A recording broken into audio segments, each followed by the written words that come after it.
Restauración de aquella versión. No, restauración de En realidad, esa vasoconstricción es para aumentar la resistencia vascular periférica y por ende aumentar la presión arterial, por esa disminución de la presión. Ya, ¿qué está buscando el organismo? Está bien, pero ¿qué está buscando? Que se equilibre la hemorragia y que con esa enfermedad aumente la presión para que pueda bombear bien el corazón. O sea, si a mí me apuñalan, ¿mi cuerpo puede parar la hemorragia? No, disminuir. Lo que hace es disminuir. En realidad, lo que el cuerpo va a tratar cuando empiece a haber una disminución de la oxigenación a nivel celular y en diferentes tejidos, la vasoconstricción está dirigida principalmente para los tejidos blancos no se queden sin oxigenación, ¿ya? ¿Por qué? ¿Qué va a pasar si no hay oxigenación a nivel del cerebro, pulmones, corazón y demás? Cianosis, Paro cardiorrespiratorio, ¿ya? Entonces, por este motivo, principalmente trata de que a través de esa vasoconstricción va a incrementar el flujo, pero esta vasoconstricción irónicamente puede hacer que los vasos, como hay un incremento de los flujos, también tengamos una pérdida mayor si se vuelve, o bueno, no crónico, la palabra no es correcta, no es crónico, si esto sigue más allá de 5 minutos, ¿ya? Si sigues así y ni siquiera han puesto presión en la pobre persona, en menos de 5 minutos va a fallecer, ¿ya? Porque irónicamente el efecto es positivo, ¿ya? Todo lo que está haciendo el cuerpo es positivo, pero también nos puede llevar mucho más rápido hacia la muerte. Retroalimentación positiva, retroalimentación negativa. ¿Preguntas? Dime. ¿Cuál? O sea, el estímulo es la hemorragia, el receptor sería... Ya, receptores locales vasculares, ¿cuáles son? renina, ¿Ah? Receptores. Receptores a nivel del tejido endotelial. Alfa y beta. Ya, alfa y beta, está bien. Estos van a, de manera local, van a ya sea activar la bradicina o el óxido nítrico, depende de qué quiera el organismo. Así que igual tiene que ir a un centro de control para la activación del sistema renina, angiotensina, aldosterona y después empecemos a liberar qué hormona, también relacionado con esto. ¿Qué hormona? ¿Qué? Hormona antidiurética. Ya, hormona antidiurética. Transporte de hormonas. Vamos a tener hormonas hidrosolubles y hormonas esteroideas. Pues las hormonas hidrosolubles, tal cual lo dice su nombre, estas van a tener mayor capacidad para la disolución en agua. ¿Ya? Es decir, estos al momento del transporte a través de la sangre va a ser mucho más sencillo tener los factores de activación, mientras que las hormonas esteroideas, estas sí va a ser un poquito más complicado el proceso de activación. Vamos a ir viendo a lo largo del hito que vamos a tener diferentes tipos de activación. Por ejemplo, en las glándulas suprarrenales, la parte más esencial que vamos a tener para la activación va a ser el colesterol, ¿ya? El colesterol. Es decir, si tenemos una alteración del colesterol, una disminución principalmente, pues las hormonas también pueden verse afectadas, principalmente las hormonas de la glándula suprarrenal y las hormonas gonadales. Entonces, el transporte de hormonas también va a ser un punto importante en este aspecto. Los mecanismos de acción, receptores de hormonas y su activación. Vamos a ver a lo largo de el hito que vamos a tener diferentes tipos de receptores de hormonas y sus activaciones. Es decir, cada hormona va a tener diferentes tipos de receptores, desde la parte del hipotálamo hacia la hipófisis, de la hipófisis hacia las glándulas y en zonas específicas de las glándulas sus receptores de las hormonas, ¿ya? Estas diapositivas es solo para recordar lo que en teoría lleva en histología. Qué bien. Como factores activadores, que horrible se ve el data show. Como factores, pues vamos a ver relacionado con la proteína G activa. en la cual cuando tenemos la recepción a través de una hormona, esta a través de la proteína G inactiva, vamos a ver que la recepción junto con la hormona va a empezar la disolución y la activación de la proteína G, en la cual a través del guanosín trifosfato vamos a tener la liberación de la parte alfa, y esta proteína efectora activada por el guanosín trifosfato pues va a ir directamente hacia la activación gracias a la parte de la unión con el receptor y la hormona, ¿ya? Es decir, las funciones que vamos a tener a partir de ciertas hormonas va a ser gracias a este proceso. Entonces vamos a tener otros tipos de activación también. Si no me equivoco son 3. ¿Qué hormonas podemos tener relacionadas con este proceso?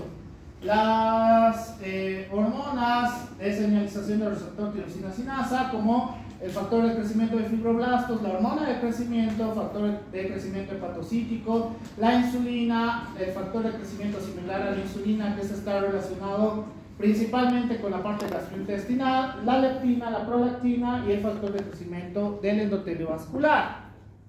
¿Qué otros tipos de receptores hormonales podemos tener? Los unidos a las enzimas. En este caso vamos a tener el receptor de la leptina. Vamos a ver que cuando tenemos el punto de unión de la leptina, este va a tener la capacidad de activación de las enzimas, en las cuales los efectos fisiológicos van a depender pues del tipo de hormona, ¿ya?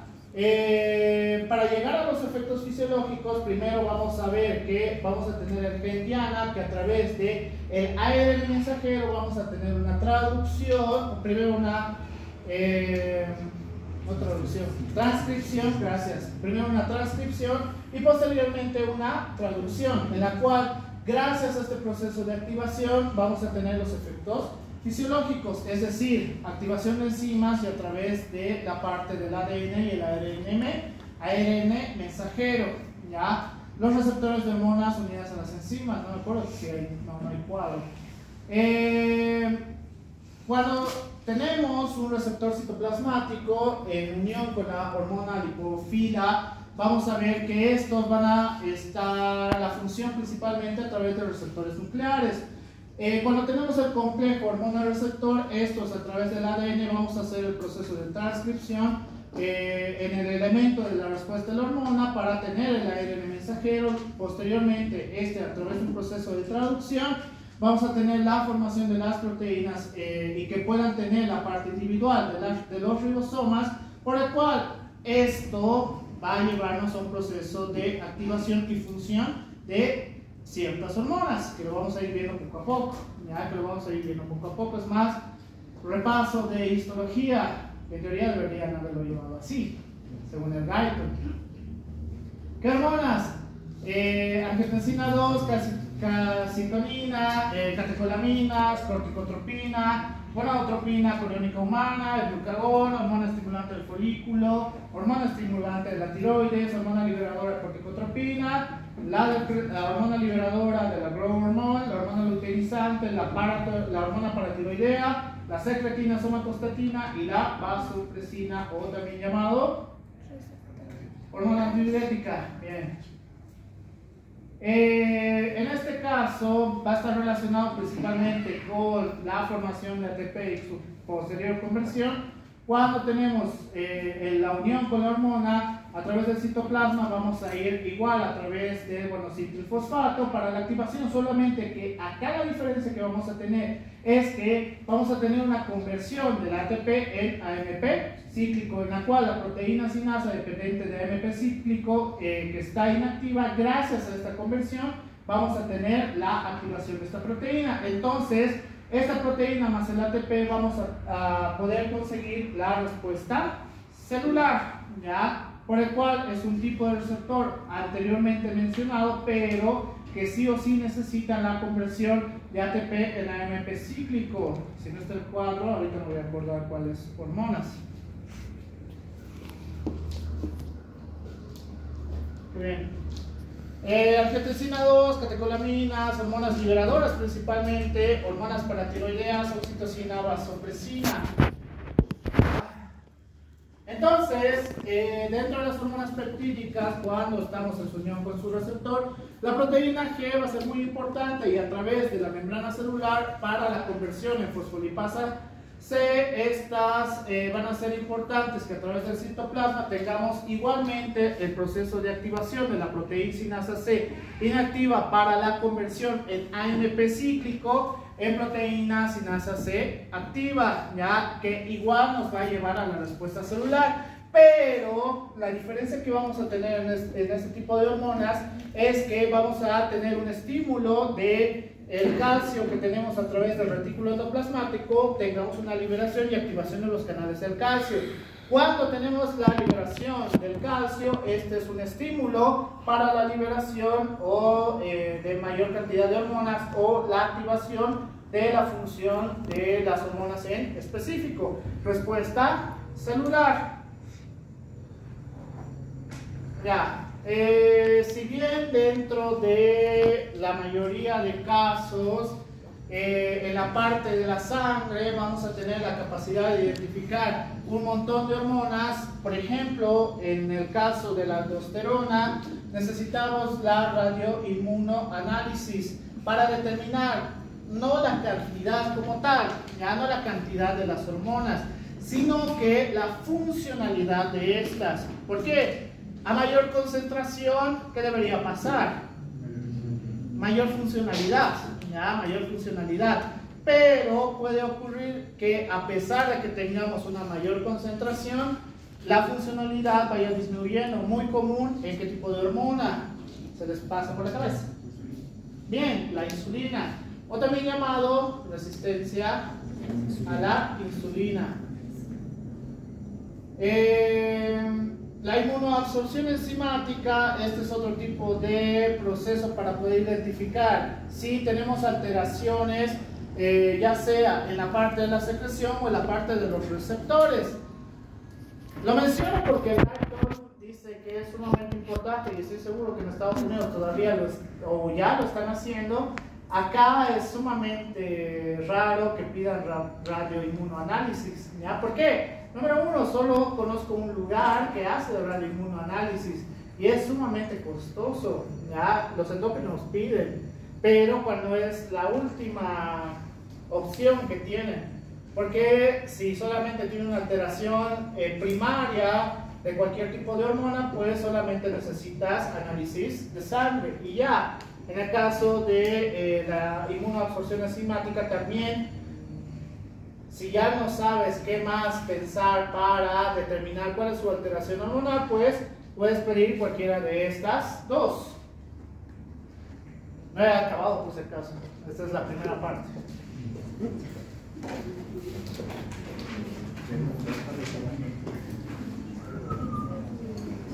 En 30 minutos.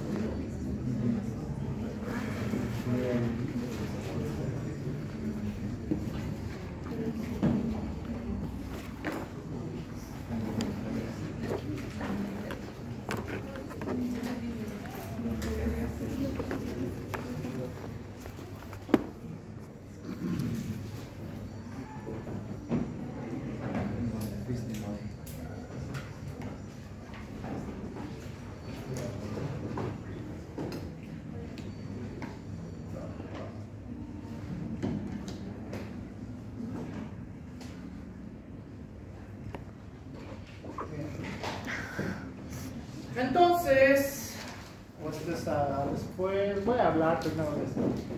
Equilibrio energético. Ahí está, por si acaso, para que vean que mis diapositivas normalmente suelen ser no tan amplias, porque la mayoría son dibujos, porque yo ya los conozco a los estudiantes y coloco, qué sé yo. Lo más importante de la hormona en cuestión es la parte de la absorción. ¿Y qué van a hacer? Estudiar solo mis diapositivas. Si estudian solo mis diapositivas y no han entendido lo que les he explicado, tienen que volver a leer el libro. Esa es la trampa que yo hago. Entonces, ahí están los capítulos, son 3 capítulos del guide. Esta explicación. Entonces, dentro de las características del equilibrio energético, vamos a hablar del equilibrio dietético, ya dietético dice, dietético, en la cual necesitamos una cantidad adecuada de proteínas, grasas e hidratos de carbono. ¿Quién me dice qué es lo que no deberíamos tener en nuestra alimentación? Ya, ¿quién dice otra cosa? ¿Qué más? Aquí dicen hidratos de carbono. ¿Qué más? ¿Qué no deberíamos tener en nuestra alimentación? Grasas saturadas. Grasas, aquí dicen grasas. ¿Qué más? ¿Qué más se les ocurre? ¿Qué más les han enseñado? Por eso les estoy preguntando. ¿Qué? Ya, ahí dice algo más específico. Grasas saturadas. ¿Qué más? Ya, número 1, las proteínas, ¿para qué te servirían dentro del equilibrio dietético? Para mantener la fibra. No exactamente. Dependiendo de la función, pueden servir de transporte y... Bien, a nivel celular y a nivel gastrointestinal, las proteínas no solamente están relacionadas con alimento hacia la parte muscular, sino también puede estar relacionado con equilibrio Energético. a través de las fuerzas coloidosmóticas, o también puede estar relacionado con un tipo de transporte, ¿ya? O para activación de ciertos canales, por el cual las proteínas son sumamente importantes, no solamente para músculos, en general, ¿ya? Grasas, hay que saber diferenciar, grasas buenas, grasas malas. ¿Cuáles tienen grasas buenas? Pan. Todos conocen esa, La aceituna, se ha vuelto muy famosa. Aguacate. La mayoría de semillas, ¿ya? Las de Frutos chía, secos. nueces, etcétera, etcétera. Todas esas van a tener grasas buenas. Eso significa que no deberían comer mantequilla, yogur, etcétera, etcétera. No que... o sea, Sí. Ya, sí deberían comer porque también necesitamos niveles adecuados de colesterol, ¿ya? Y cuando vayamos aprendiendo de las hormonas van a ver que el colesterol es importante, no es como hace 30 años, creo, 2025, 30 años aproximadamente, han satanizado el colesterol, por eso decían no coman huevo, no coman mantequilla, etcétera, etcétera, un montón de cosas, lo cual después descubrieron que estaban totalmente equivocados, ¿ya? Hoy por hoy, ¿qué es lo que se matizan? Hidratos de carbono. Proteínas y grasas. A ver, a grandes rasgos, para tener energía necesitas hidratos de carbono, ¿ya? Carbohidratos, energía. No puedes obtener energía o la cantidad de energía necesaria de otro tipo de alimento, no se puede. Es la misma discusión que alguna vez mi paciente vegetariano me dice que la carne puede ser reemplazada por X cosa. Y yo me baso en libros, no en opiniones, ¿ya? Por el cual carbohidratos, energía, igual energía. Si no consumes carbohidratos, la cantidad de carbohidratos necesaria para la actividad que tú haces, te vas a terminar desmayando porque no tienes la capacidad de formación de glucosa, ¿ya? Ni de ATP. Mismo problema con no consumir carne, vas a tener déficit de hierro a la larga, seas varón o seas mujer. Entonces, si ustedes pues son veganos o solo hacen fotosíntesis para alimentarse, eso es su problema. Yo aquí les voy a enseñar lo que dicen los libros de fisiología, ¿ya? Por el cual los hidratos de carbono también forman parte esencial del equilibrio dietético que vamos a tener, ¿ya? Por el cual una comida bien balanceada no solamente es para que ustedes se vean bien o se sientan mejor, sino que a nivel celular esta va a tener una relación sumamente importante para tener la homeostasis, ¿ya? Porque de ahí vamos a sacar diferentes términos que voy a empezar a hablar. Entonces, esta es una tabla por si quieren empezar a hacer su dieta, su inicio de dieta. Oh, Entonces, Eric. creo que me los he dicho, no me acuerdo. Tengo especialidad / maestría en medicina del deporte, ya así que yo me dedico a estas cosas.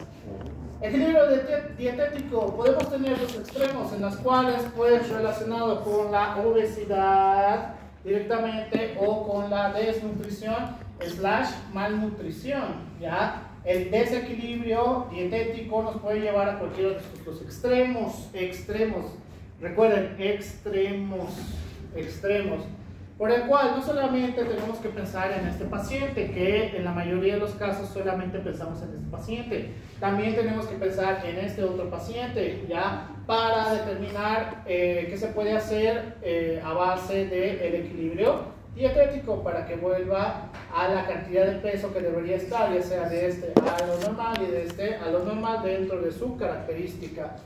¿Qué métodos tenemos para determinar el consumo metabólico? El cociente respiratorio y la eliminación del nitrógeno. ¿Por qué el cociente respiratorio? Ya he llevado fisiología respiratoria, ¿no ven? ¡Qué bien! Cociente respiratorio.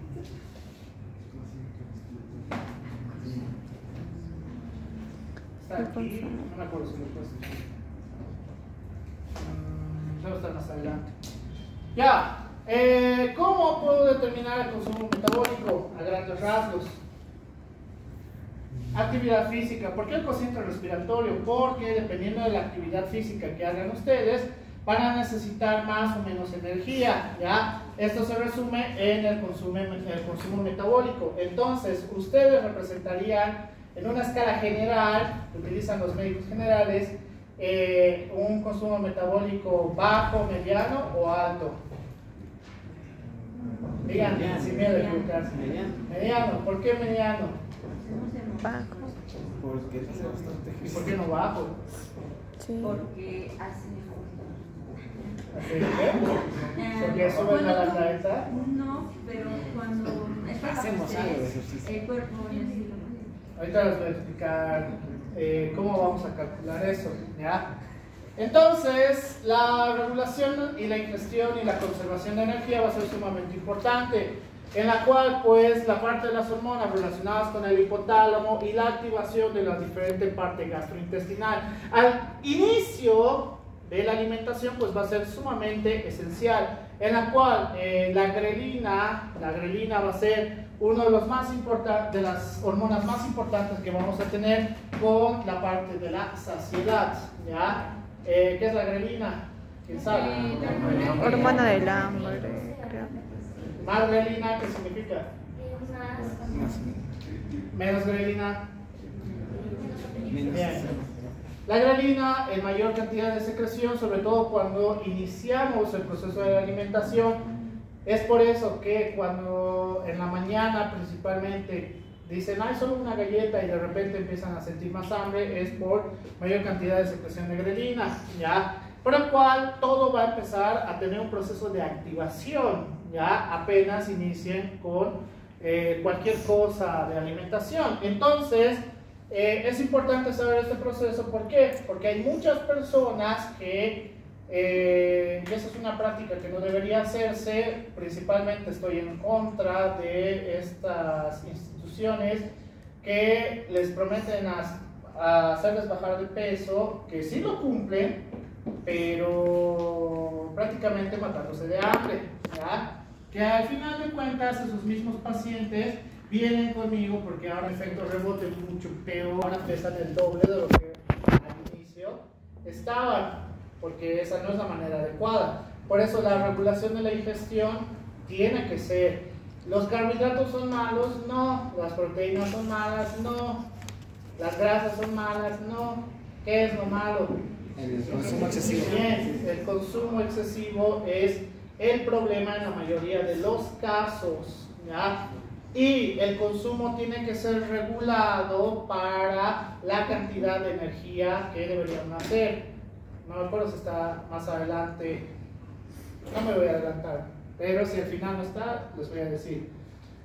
Ya, entonces, dentro de los neurotransmisores y hormonas que van a regular la parte de la saciedad, en el hipotálamo vamos a tener los que disminuyen y los que estimulan la alimentación. Primero, los que disminuyen la alimentación: la hormona estimulante alfa de los melanocitos, la leptina, la serotonina, la noradrenalina, la hormona liberadora de corticotropina la insulina, la colecistocinina, el péptido parecido al glucagón, el transcrito regulado por la cocaína y la anfetamina y los péptidos YY.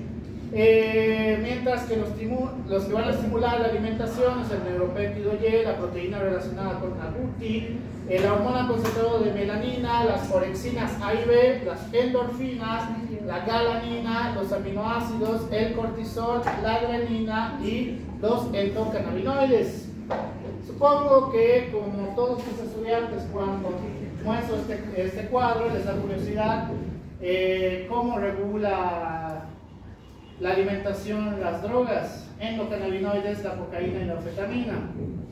Primero, la cocaína y la anfetamina, como han debido ver en un montón de películas, espero que no en la parte que conozcan a alguien que tiene pérdida de peso por uso de cocaína o anfetaminas, pues estas van a ir directamente hacia la regulación del hipotálamo, en la cual cuando vamos a tener el consumo de cocaína, como es va a ser un estimulante, esto es a nivel del hipotálamo, vamos a hacer un proceso de retroalimentación técnicamente en la cual va a inhibir la parte del hipotálamo y la parte de la hipófisis, ¿ya? Por el cual estos pacientes relacionados exclusivamente con la parte de la alimentación, ¿ya? Estos pacientes cuando llegan a estos receptores hacen una inhibición en el hipotálamo, una inhibición en la hipófisis y también van a hacer una inhibición en la grelina, ¿ya? Por el cual no sienten apetito, no tienen ningún tipo de sensación de que tengan la necesidad de comer. Por el cual, ¿esto cuánto dura? Mientras estén en consumo, ¿ya? Esa parte es importante, es decir, mientras estén con la cocaína en la sangre, van a tener una disminución de la necesidad de alimentación, ¿ya? Por el cual, esto es peligroso, sí, por supuesto, porque nos puede llevar a trastornos alimenticios graves, aparte de todo lo que causa la cocaína y la anfetamina. No sé si en cardio les habrán enseñado.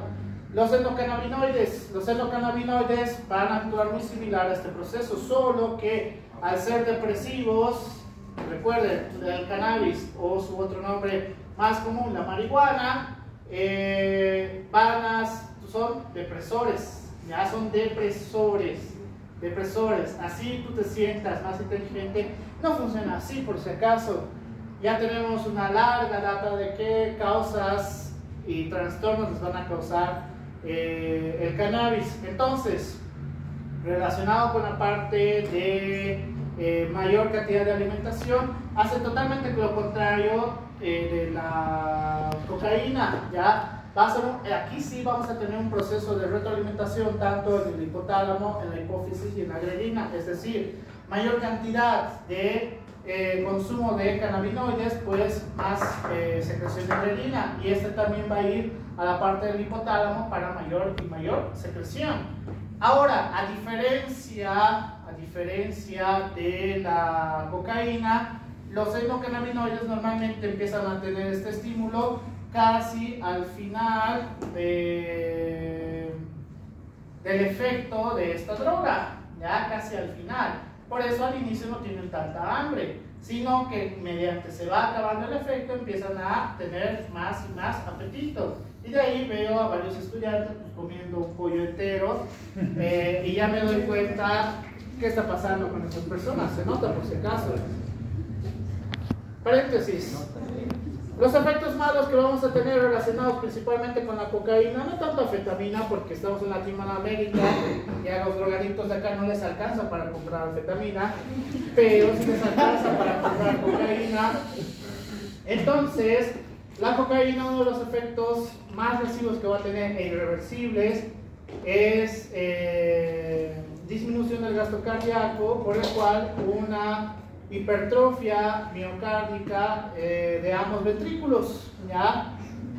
Es decir, si ustedes conocen a una persona que tiene larga data de consumo de cocaína, probablemente tiene alguna lesión a nivel cardíaca, ¿ya? Anís internos siempre les enseñaba, y cuando llegaban, irónicamente así llegaban varios consumidores de diferentes sustancias, por efecto tóxico obviamente, entonces le hacíamos un electrocardiograma a los que consumían cocaína y teníamos un montón de alteraciones y ellos estaban contentos porque podían aprender.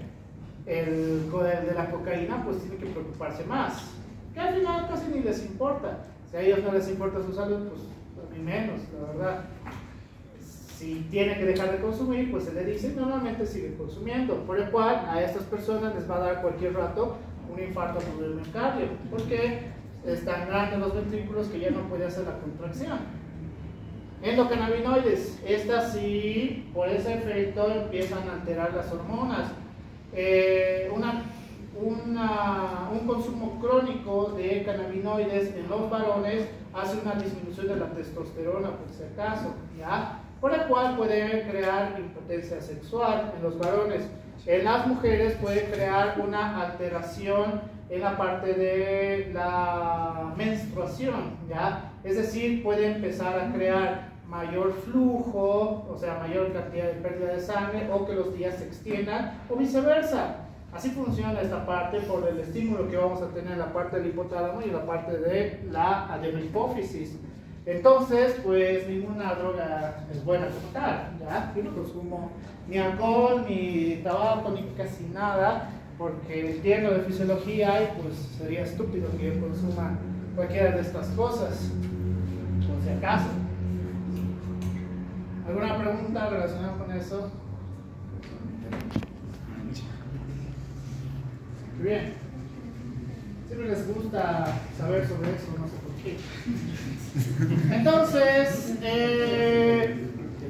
dentro del control neuronal que vamos a tener principalmente en receptores a través del tercer ventrículo, es decir, los centros de control que vamos a tener, cuando tenemos la primera ingestión de alimentos, pues vamos a ver que la grelina es la que vamos a tener mayor cantidad de secreción, estos a nivel del tercer ventrículo. En estos receptores en específico va a hacer que el estímulo sea mayor cantidad de ingestión de alimentos, pero cuando ya sobrepasamos la ingestión de los alimentos, estos van a hacer una inhibición, ¿ya? Van a hacer una inhibición de esta neurona. ¿Para qué? Para que la grelina empiece a tener una disminución y por el cual a través de las neuronas, a través de estas neuronas en el tercer ventrículo, vamos a tener una reducción de la ingestión de los alimentos, normalmente relacionado con la saciedad, ¿ya? Es decir, yo tengo saciedad y voy a tener una disminución de la ingestión de los alimentos. Por el cual, estos se van a encontrar principalmente, o los estímulos que va a dar al núcleo del tracto solitario a través de la actividad simpática y una regulación del consumo energético. ¿Cuál es el problema? Pues la parte de estimulación de la ingestión de los alimentos es mucho más intensa en relación a la inhibición del consumo de los alimentos. En la parte de inhibición o estimulación también puede tener una disminución de secreción de insulina, un aumento de secreción de leptina y una disminución de la colecistocinina, ¿ya? Ahora, creo que eso no lo he puesto en ninguna diapositiva. ¿Cuál es la diferencia entre hambre fisiológica y hambre psicológica?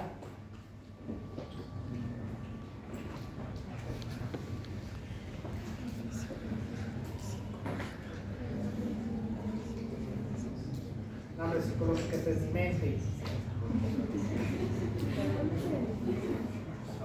En este caso, la fisiológica sería por un estímulo de, ¿cómo se llama? Del hambre, ¿no? En pocas palabras sería por tratar de ganar, en este caso, nutrientes, mientras que el psicológico sería por tratar de llenar un vacío haciendo algo, en pocas palabras, ¿no? De otra forma. No un vacío per se, esos son trastornos psiquiátricos. Pero se puede llegar a un trastorno. Ahorita les voy a explicar.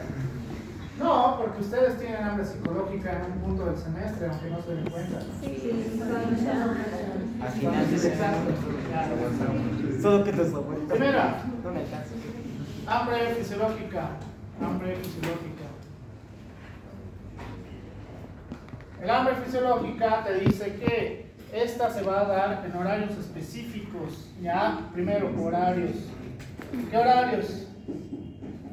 Desayuno, almuerzo y cena. En Latinoamérica están, en muchos países, la hora del té también, ¿ya? Por el cual tu ciclo circadiano sabe a qué hora tienes tu desayuno, a qué hora tienes tu almuerzo, ni siquiera necesitas el reloj.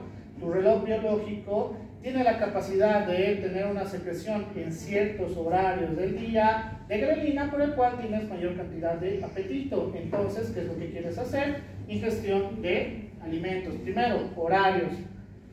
Dos, el hambre fisiológica está relacionada con el tipo de comida también, es decir, siempre van a tratar de alimentarse con los nutrientes necesarios que han aprendido a través de sus tutores, su papá, mamá, tíos, abuelos o qué sé yo, o hermanos mayores, ¿ya? ¿Qué les han enseñado? Pues tiene que tener verduras, arroz y cualquier tipo de carne, ¿no ve? Que dentro de lo general pues sí cubriría, es decir, alimento número uno, que sí llena y que es nutritivo.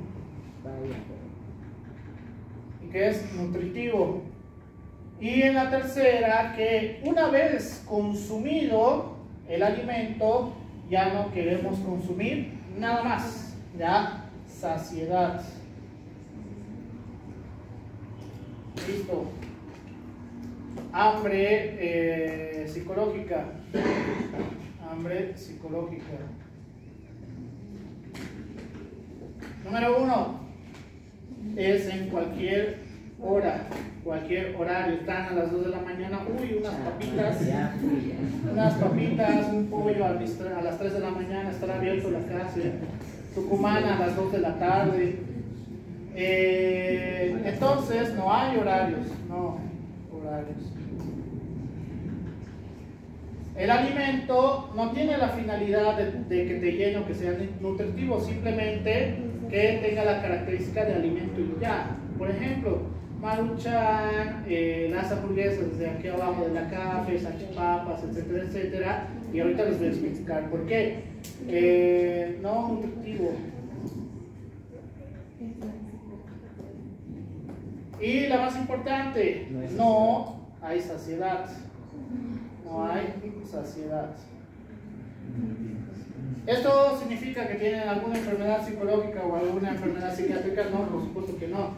Esto normalmente está relacionado con la hormona cortisol, o también llamado la hormona del estrés. ¿Por qué les digo que en algún momento ustedes tienen características de hambre psicológica? Porque en semana de exámenes o a final del semestre empiezan a tener mayor cantidad de secreción de cortisol. El problema de la mayor cantidad de secreción de cortisol es que te va a dar hambre psicológica, en la cual están estudiando a las 2 de la mañana y siempre tienen algo a su costado, ¿no ven? Algo que picar. Esa es la característica. Papas, chisitos, pipocas, lo que sea que puedan picar. ¿Realmente necesitan comer esas papas, pipocas y demás? No. Realmente no lo necesitan. Si han cenado adecuadamente, pues ya no lo necesitan. Pero en la parte de la secreción de la hormona del cortisol y que este también va a estimular la secreción de mayor cantidad de grelina, pues van a tener más y más apetito y nunca llegan a la saciedad. ¿Hasta qué? Hasta que termina el estrés.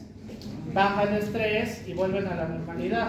Doctor, tal vez saliendo un poco más de punto aparte, pero escuché por ahí de que en el hipotético caso de que una persona llegue a tener una subida de cortisol debido a, no sé, por ejemplo, el miedo, y estas las verifica, por ejemplo, o las ve viendo una película de terror, puede gastar la misma energía que haciendo una caminata, ¿es cierto?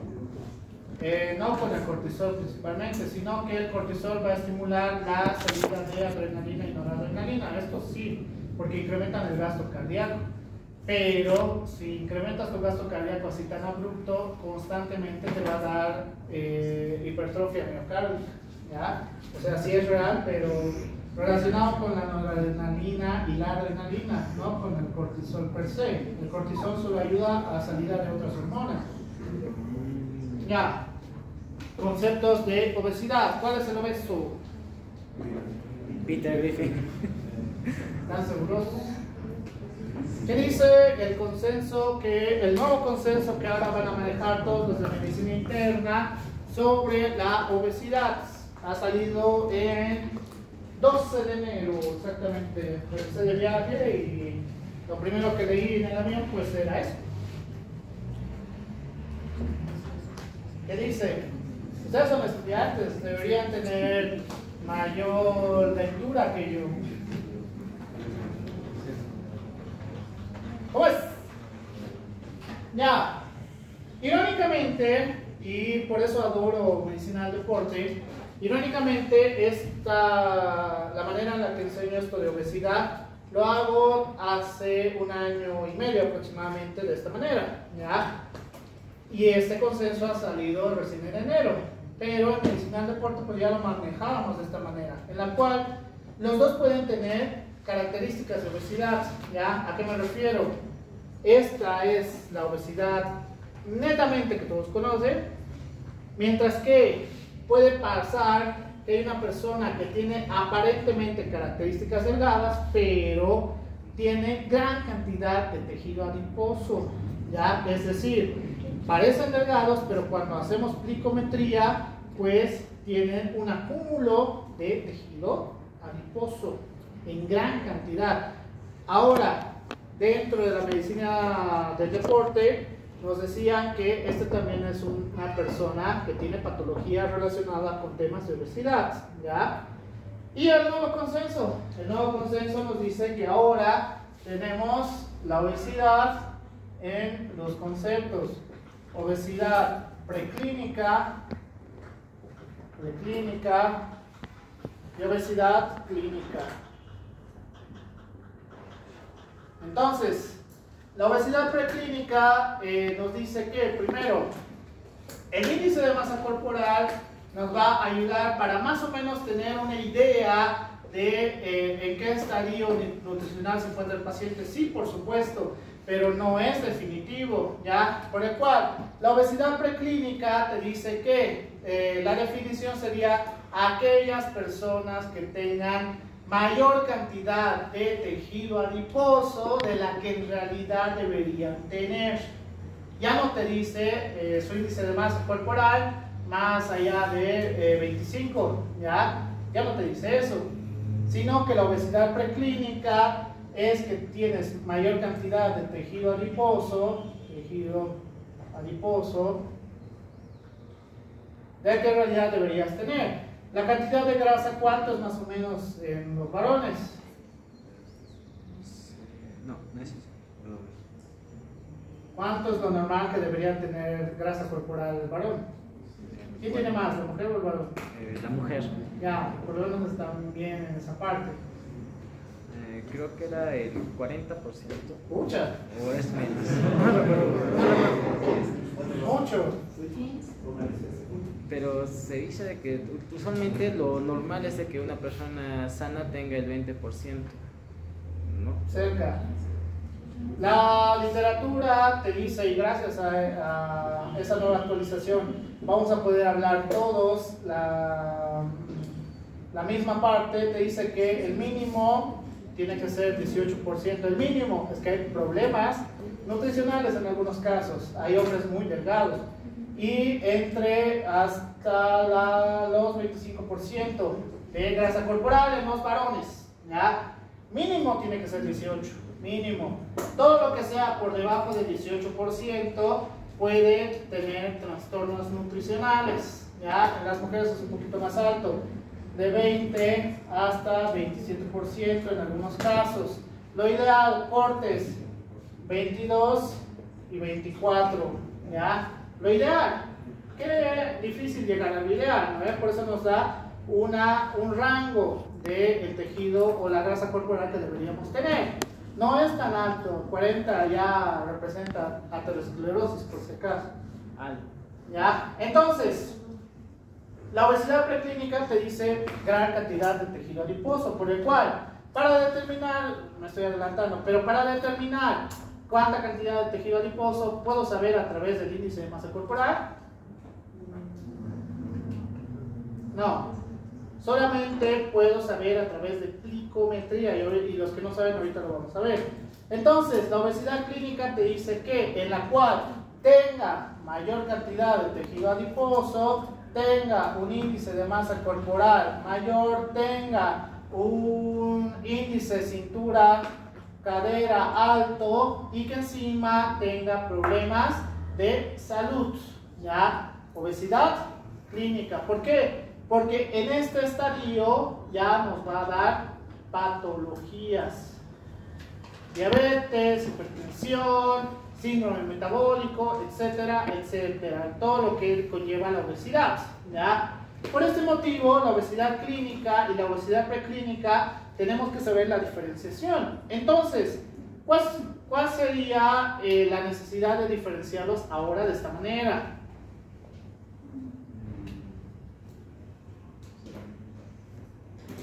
En la obesidad preclínica, ¿qué debería darle a este paciente? ¿Qué? Cambios de los estilos de vida, más ejercicio, una alimentación adecuada, más hidratación, que duerma la cantidad de horas que debería dormir, menos cantidad de estrés, y todo esto se va a ir regulando poco a poco. Mientras que en una obesidad clínica, acá probablemente ya tiene otras patologías asociadas, por el cual acá sí podemos hacer uso de fármacos, acto quirúrgico, etcétera, etcétera, ¿ya? En la cual pues tendríamos ya una disminución o ya no estaría en obesidad, ¿ya? Pero solamente el uso de fármacos / cirugía es cuando tenemos obesidad clínica. Si están en obesidad preclínica, tienen que hacer cambios en los estilos de vida y ya, porque hay colegas que recetan medicamentos a personas que solamente quieren verse bien estéticamente. Así no funciona, van a tener un montón de trastornos a la larga. Entonces, el índice de masa corporal va a ser sumamente importante para determinar aproximadamente si el paciente puede estar en obesidad o puede estar en una fase de bajo peso, ¿ya? Por el cual esto sigue en su misma clasificación, peso sobre talla al cuadrado, ¿ya? ¿Cuál es el problema del índice de masa corporal? Y esto en medicina del deporte lo dicen hace 15 años. ¿Cuál sería el problema? Por ejemplo, yo peso actualmente, estoy en 92 kilogramos y mido 1,67. ¿En qué grado estaría? Obesidad. ¿Obesidad? ¿Tipo? 1. Ya. Sí, es uno. Prácticamente sería casi al tipo 2.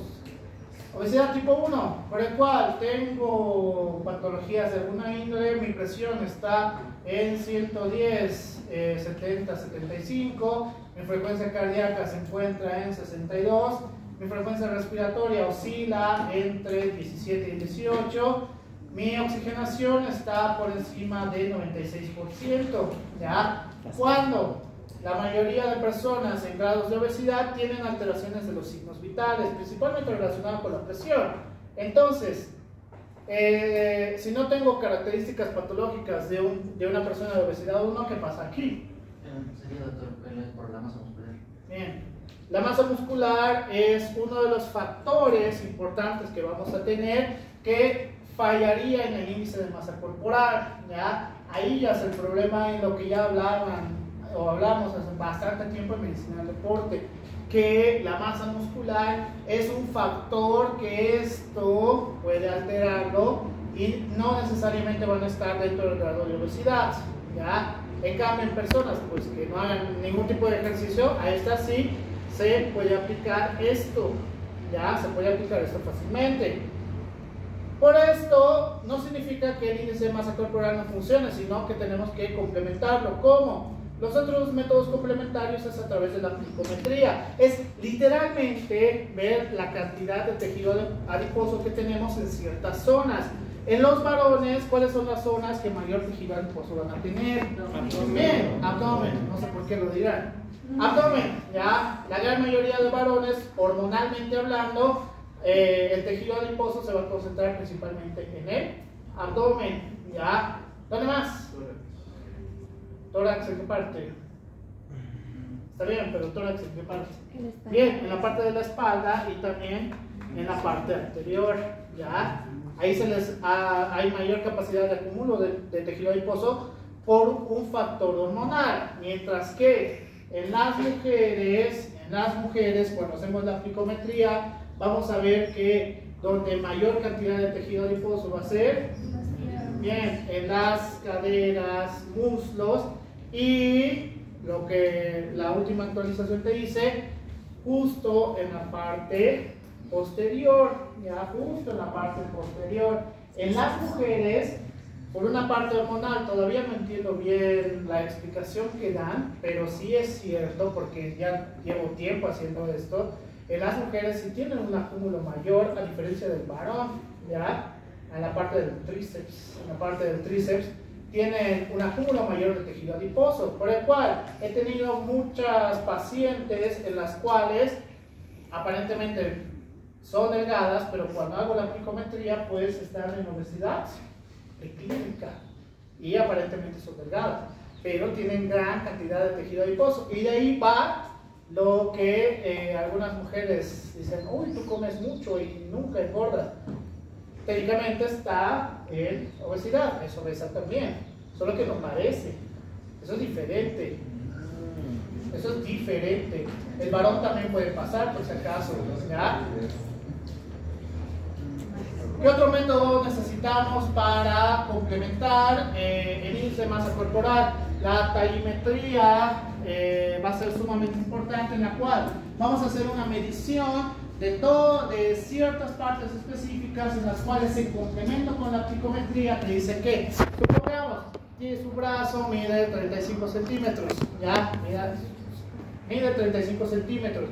Su plicometría me da aproximadamente 30% de tejido adiposo en ese brazo, ¿ya? De esos 35 centímetros, probablemente 15 o 20 centímetros es tejido adiposo, ¿ya?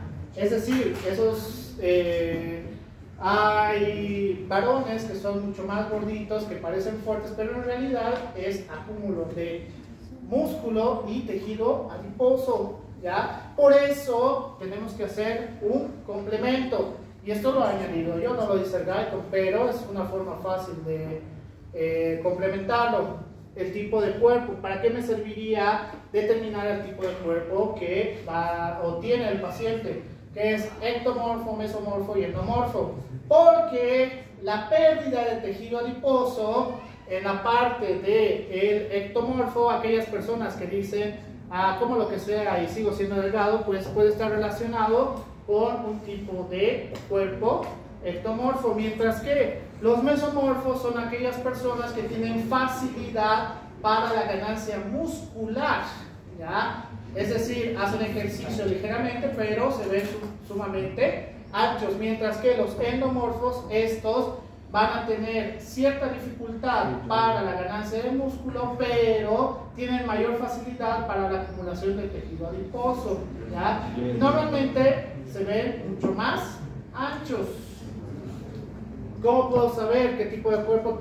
Técnicamente ya no se debería usar esta técnica, pero todavía no nos dicen cuál técnica sí, a menos que sea pues verlo al paciente. Ustedes agarran su muñeca, lo rodean con el dedo pulgar y el dedo índice, el dedo del medio, perdón, el dedo del medio. Si sus dedos tocan, ¿qué es? ¿Ecto, meso o endo? ¿Meso? Si tocan. Si tocan. Mesomorfo, si tocan. Si sus dedos, si un dedo está encima del otro, ectomorfo. Y si sus dedos no pueden tocar cuando tratan de cerrar su muñeca, pues endomorfo. Entonces la manera antigua en la cual hacíamos, pero la manera correcta es que veamos al paciente como tal, ¿ya? Por eso están así los ejemplos, dime. Doctor, pero yo he visto en algunos casos donde también hacen ese tipo de técnica y su cuerpo no les relaciona a lo que... Por eso, lo que les estoy diciendo, no, la técnica la utilizan hasta ahora Pero la manera correcta es ver al paciente. Se nota en la característica. Yo Si soy- ahorita ustedes pongo a 10 en la cual pues estén con traje de baño, esa es la manera correcta, con traje de baño, se diferenciaría claramente, ¿ya? En el varón, ¿cómo? Delgado, la espalda no es ancha, tendría una característica netamente ectomorfo. En un mesomorfo en el varón, la espalda es mucho más ancha y tiene menor cantidad de tejido adiposo, mientras que en el endomorfo tiene mayor cantidad de tejido adiposo y tiene la espalda casi tan ancha como el mesomorfo, ¿ya? Esa es la manera correcta que podríamos determinar. En la mujer ectomorfa, ellas sí tienen una característica netamente delgada, todas las partes.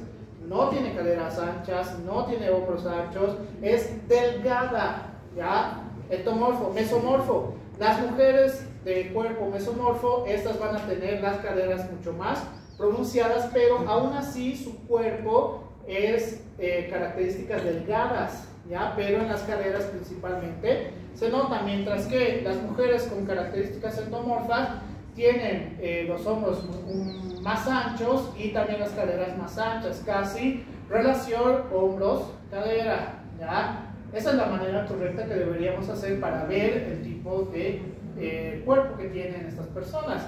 Yo le digo esto porque sé que algún colega que quiere explicarles les va a decir esto, ¿ya? Solamente vean con su muñeca.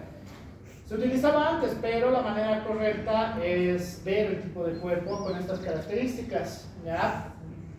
La mayoría de ustedes supongo que deben ser ectomorfos por la edad. Y con el siguiente tema van a entender por qué. No. ¿Qué otras cosas más? El índice cintura-cadera va a ser sumamente importante, pues tal cual. Solamente tenemos que determinar el eje de la cintura más el eje de la cadera. ¿Esto para qué va a ser importante? Nos va a determinar factor de riesgo cardiovascular, ¿ya? Cardiovascular, la cual en las mujeres al ser mayor a 0.85 ya tiene riesgo cardiovascular y en los varones al ser más de 0.94 tiene alto riesgo cardiovascular. Relacionado con lo anterior, habíamos visto que, adivinen, sé que varios o algunos de ustedes no son de acá, pero ¿qué ciudad de Bolivia es la más obesa? La Paz. Cochabamba. ¿Alguien dice otros? Sucre, Santa Cruz. Nadie dice La Paz, ahí dice La Paz. Ay. Ya. En Perú no sé porque no he investigado, así que no les puedo decir.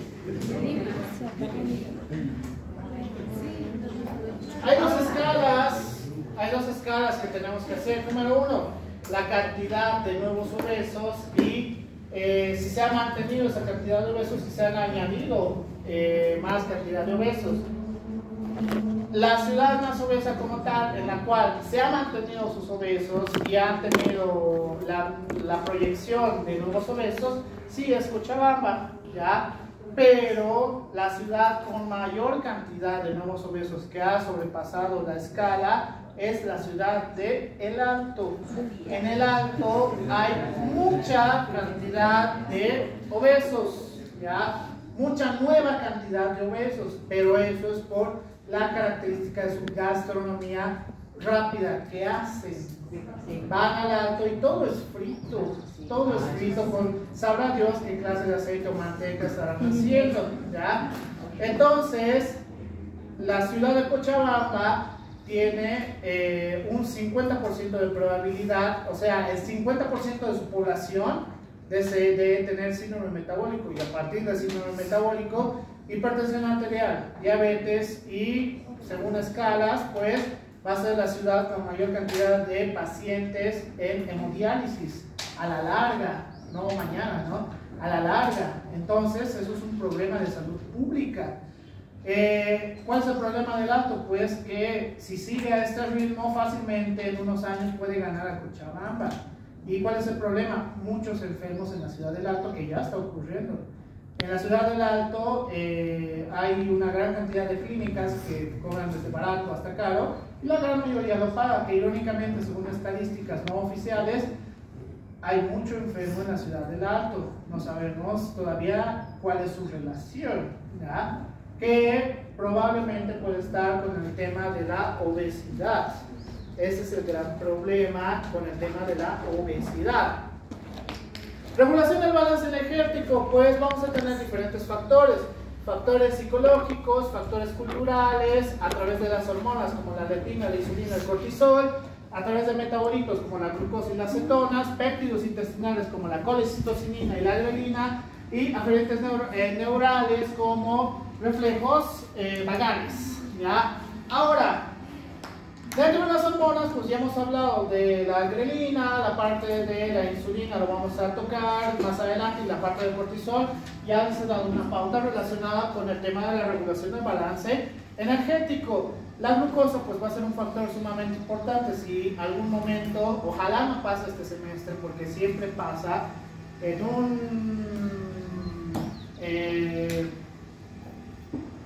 en alguna práctica, por lo menos un estudiante se desmaya en práctica de fisiología, lo cual normalmente es por el mismo motivo, hipoglicemia. Entonces, por favor, vean y lean bien los protocolos para la práctica. En este no les he dejado porque siempre es una sorpresa lo que voy a hacer el día de hoy. Entonces, para las próximas, lean bien.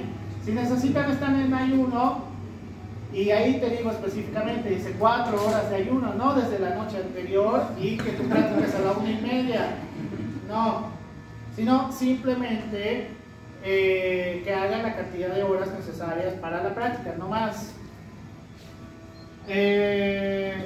Los péptidos intestinales, estos principalmente relacionados, mayor apetito o menor apetito. Ahora, estos dos que igual están dentro de la nueva actualización de la obesidad. Factores psicológicos y factores culturales. Primero, factores psicológicos. Acá sí podríamos hablar con ya netamente trastornos psicológicos / trastornos psiquiátricos, pero se ha determinado que el estrés, la depresión y la secreción de la hormona de la felicidad puede ser un factor psicológico en la cual empiezas a comer más, ¿ya? Irónicamente, ¿no? La depresión y la felicidad te puede hacer engordar. Sí, pero depende del estímulo. Han debido ver que, y supongo, porque ya están 2 años en la universidad, supongo que han debido ver que parejas felices inician todos delgados y pasa 1 año, 1 año y medio y ambos han empezado a subir de peso, ¿ya? Porque la secreción de dopamina hace mayor cantidad de secreción de grelina también. Entonces tienen más apetito y siempre dicen vamos a almorzar a este lado nuevo, vamos a cenar a este lado nuevo, etcétera, etcétera, ¿no? Entonces, factores psicológicos sí pueden afectar. El estrés ya les he explicado cómo. El factor depresivo es variante. ¿Por qué? Porque acá te puede llevar a 2 lugares. Una en la cual no quieran comer absolutamente nada, o por la secreción de también a través de la hormona cortisol, pues empiezan a consumir más comida, ¿ya? Por el mismo estado depresivo. Entonces, los factores psicológicos también son una parte importante, sí. Por ese motivo, y a ustedes también les digo, algo que yo no hago con mis pacientes es decirle, pues tiene que dejar de comer, no ve cómo está, no ve que, no sé, parece una vaca, o parece un perro desnutrido, así quiere terminar. No, si el paciente, uno de los factores para tener esa alteración de su balance energético es un factor psicológico, y yo te lo digo de esa manera que va a ocurrir. Voy a agravar su situación, por el cual no se puede hablar así a los pacientes y a mis colegas. A pesar de que sean mayores o menores que yo, igual los agarro y los carajeo, porque no se puede hacer eso, La medicina del deporte es clara. factores psicológicos también van a formar parte de este proceso. Entonces no solamente tenemos que pensar en que la persona traga porque quiere, sino que puede estar factores psicológicos y también tenemos que apoyarnos con psicología o si es necesario con psiquiatría, depende del caso de cada paciente. Factores culturales, esto es más común. Por ejemplo, Cochabamba, ¿por qué allá tienen tanta población de pacientes con obesidad? La cultura, allá comen en cantidad. Si ven un plato pequeño, pues dicen, esto no es alimento, entonces prefieren no comer. Allá tiene que ser en cantidad. Entonces, un factor cultural, pues puede estar relacionado con la parte de desregulación del balance energético. Los gringos, ¿quién sabe qué componentes tiene el desayuno americano? Ya, huevos, ¿qué más? Tocino, café, Jugo de naranja. jugo de naranja, ya, leche, tostadas, mantequilla o mermelada, depende de donde vayas. Y ahí Jamón. falta una cosa. Jamonada. Ya también jamonada, bien. Fruta, o sea, ya tienes jugo de fruta y aparte te dan más fruta. Es decir, la cultura gringa también son de mucho comer, es decir, gran cantidad de comida. La diferencia ya es que las personas que están a dieta o no quieren comer tanto solamente pican y lo desechan. Por eso allá tienen tanta pérdida de comida, que no les importa tampoco, pero en cambio en Cochabamba terminan todo. Por el cual son diferentes factores culturales que pueden afectar a la parte de la obesidad, ¿ya? Por eso los gringos pues se ven obesos, que irónicamente ya le ganó un país igual a Estados Unidos. México le ganó en obesidad a Estados Unidos. ¿Por qué? Porque similar a la cultura gringa que han aprendido a ser países hermanos, pues lo de la comida rápida más su cultura mexicana pues ha hecho que tengan nuevos platillos que tengan un impacto grande en la población y tengan mayor cantidad de obesos. Por eso tenemos que tener mucho cuidado los demás países. Tenemos que tener mucho cuidado. Factores culturales, es decir, para tener obesidad puede ser multifactorial, ya multifactorial. A ver, le diré a mi paciente de Cochabamba, pues anda a un lugar donde no te sirvan tanto, pues tal vez no lo va a encontrar, ya, tal vez no lo va a encontrar. He vivido en Cochabamba un año aproximadamente y así lugares vegetarianos o veganos, yo conocía 2 en toda la ciudad. En La Paz encuentras mucho más, pero 2 en toda la ciudad. En la característica de la parte genética, la parte de herencia desde la obesidad materna y la obesidad paterna significa que podemos tener obesidad en el producto. Sí, lastimosamente, papá, mamá obeso, pues tienes un factor de riesgo, y no se olviden eso, un factor de riesgo para que tú también tengas obesidad, ya, un factor de riesgo. No significa papá, mamá obeso, yo automáticamente tengo que ser obeso, no, sino que tienes un factor de riesgo para tener obesidad. ¿Cuál va a ser la diferencia ahí? La predisposición. No predisposición. Y el estilo de vida. Exacto, estilo de vida, ¿ya? Obviamente, pues mamá, papá tendrán un estilo de vida más sedentario, que comen mucha cantidad de comida y tal vez no la más nutritiva, pues tú ¿qué tienes que hacer? Comer. Más actividad física, comida mucho más saludable y tu factor de riesgo siempre va a estar ahí. Pero ahora no formas parte de obesidad preclínica o obesidad clínica, ¿ya? Esa es la diferencia. Si bien, y lo que les digo a mis pacientes, la obesidad a través de la obesidad materna o la obesidad paterna puede determinar un factor de riesgo para que nosotros también tengamos obesidad, por supuesto, pero eso no es determinante, solamente es un factor de riesgo para tener obesidad de una manera mucho más fácil, pero no es determinante, ya depende de los estilos de vida de cada paciente, ya. Trastornos nutricionales severos, inanición. La inanición es aquellas personas en las cuales no tienen ningún tipo de consumo de alimento. Por ejemplo, en países en guerra, principalmente, en la cual los niños van a estar afectados y la característica es que también hay una atrofia muscular. Pueden ver que prácticamente ya no tiene músculos en las extremidades y tampoco a nivel de los intercostales, ¿ya? La inanición pues es una forma horrible de morir por este caso, es muy horrible y al ser zonas de guerra pues tampoco hay mucho que se pueda hacer. Llega apoyo a ciertos lugares y por la misma guerra pues destruyen ese lugar o lo roban, etcétera, etcétera, y al ser tanta población mucho o poco se puede hacer, ¿ya? Es un ejemplo. Puede ocurrir en Latinoamérica, sí, hay lugares que mueren por inanición, principalmente relacionado con pobreza extrema. Pobreza extrema. ¿Cuál es la diferencia? Pues que estas pobres personas por lo menos pueden hurgar en basureros, que hay personas que hacen esa actividad porque tienen pobreza extrema.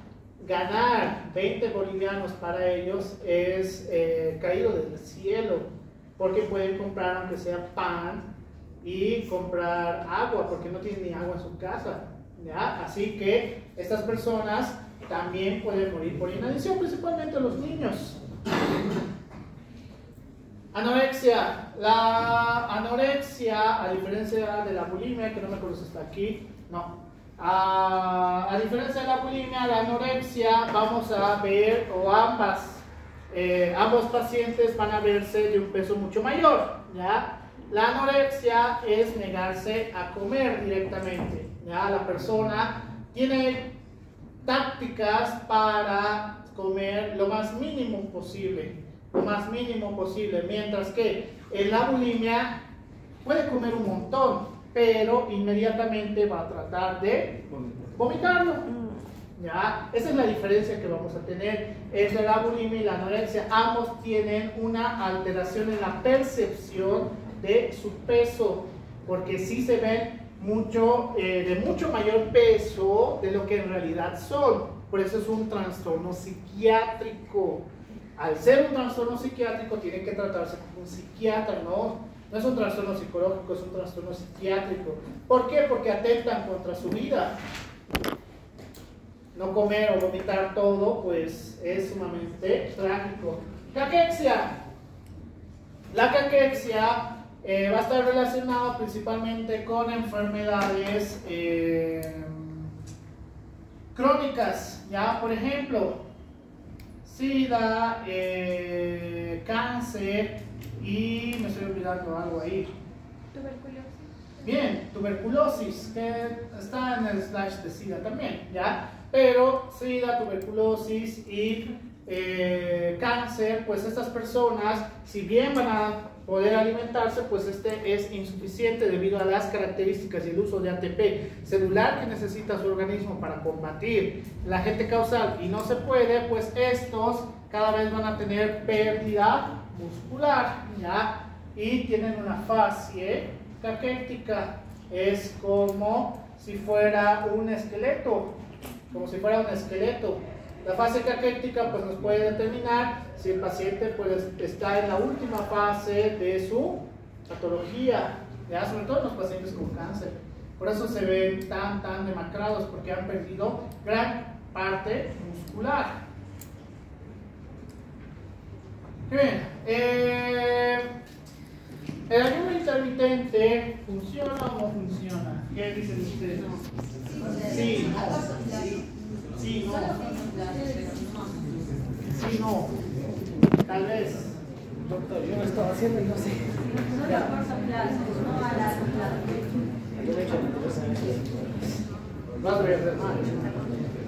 Ya. Dentro de las investigaciones que hemos tenido, el ayuno intermitente es una de las maneras más adecuadas que podemos tener para la pérdida de tejido adiposo, ¿no? Que se vean como modelos, ¿ya? Hay que diferenciar entre las cosas, pero el ayuno intermitente se tiene que hacer de una manera adecuada, que normalmente tiene que ser un mínimo de 12 horas hasta incrementarlo en un máximo de 18 horas, no más a eso. Hay algunos que hacen ayuno intermitente de 18 horas, ¿ya? Y se ven totalmente delgados, funciona, pero tiene sus... uy, se me dio el nombre. Hay personas que no la pueden realizar ya bajo ningún concepto. ¿Cuáles?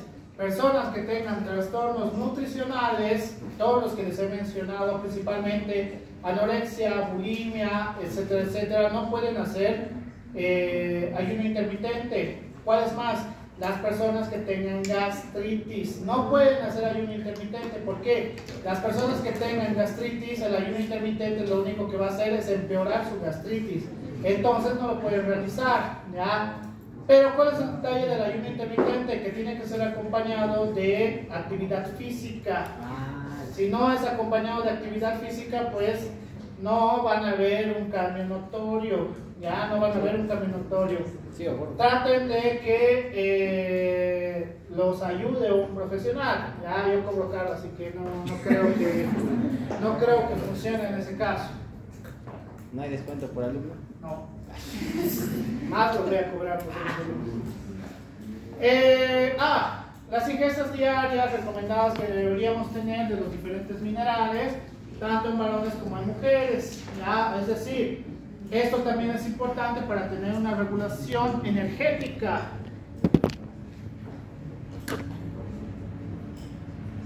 Qué bien.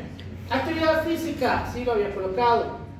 La actividad física es una de las partes más importantes y lo que les he preguntado hace un momento. Ustedes hacen actividad física baja, mediana o alta. La gran mayoría de ustedes hace actividad física baja. ¿Por qué? Para decir que ustedes hacen una actividad física mediana, tendrían que hacer gimnasio mínimo a la semana, por lo menos 18 horas a la semana. ¿Ya? A la semana. O sea que lo repartan esas 18 horas en toda su semana. ¿Ya? En toda ¿Este fútbol no? Tiene que ser la gran cantidad como tal. Si solamente estás mechaneando, no funciona. Muchachos,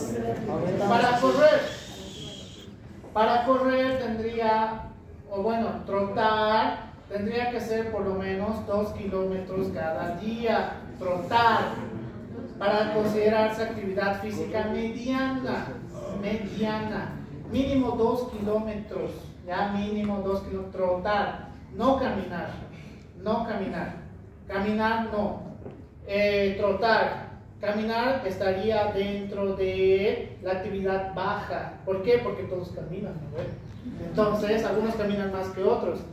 Y aún así, pues, no tienen un índice alto de actividad física. Ahora, ¿todo te puede quemar calorías? Sí, por supuesto, eso es verdad.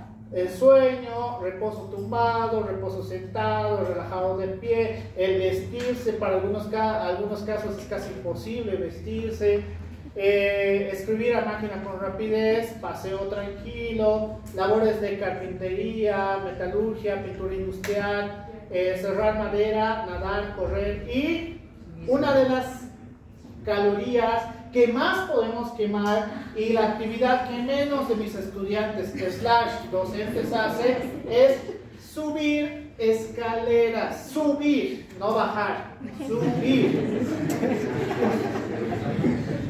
Bajar escaleras representa menos de la mitad de pérdidas de calorías por hora, ¿ya? Menos de la mitad de pérdidas de calorías por hora. Aproximadamente van a ser 520 o algo así, casi lo mismo que correr.